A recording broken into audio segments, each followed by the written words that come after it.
said you invested in talent.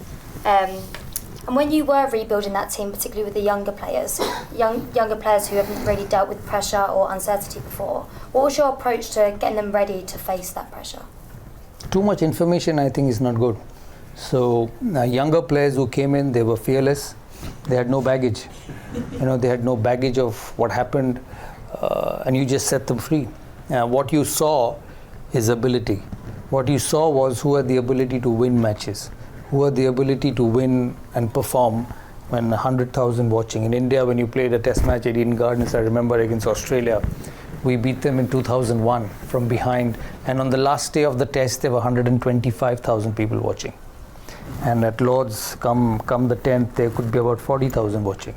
So it's about who stands up under pressure, who stands up when it's when it's tough and when it's difficult. So you pick those talent and just let them express themselves. I firmly believe that you don't hire individuals to tell them what to do. It's the other way around.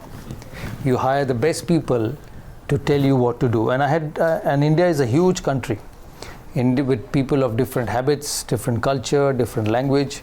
One came from the south, one came from the east, one came from the west. They not only spoke different languages, had different food habits, had different way of dealing things. You just had to get them all together under one roof and allow them to express themselves. And in my career as a leader, I picked people to succeed. I never picked people to fail. There are people who think, let's give him a chance. If he doesn't do well, I've got the next one coming. And I never looked at that way. I believed in picking X and then backing him to succeed.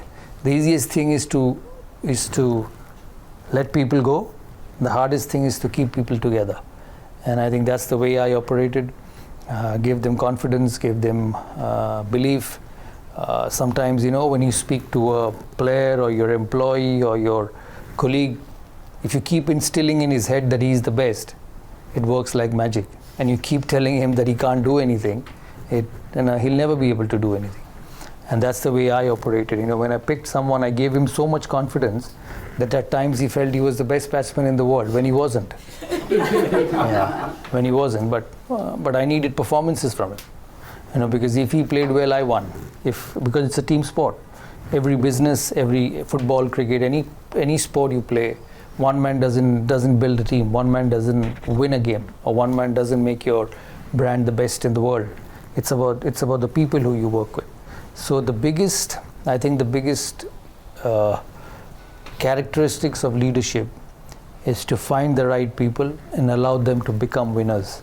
I think that's very important in any format, whether it's a corporate world or whether it's a sporting world.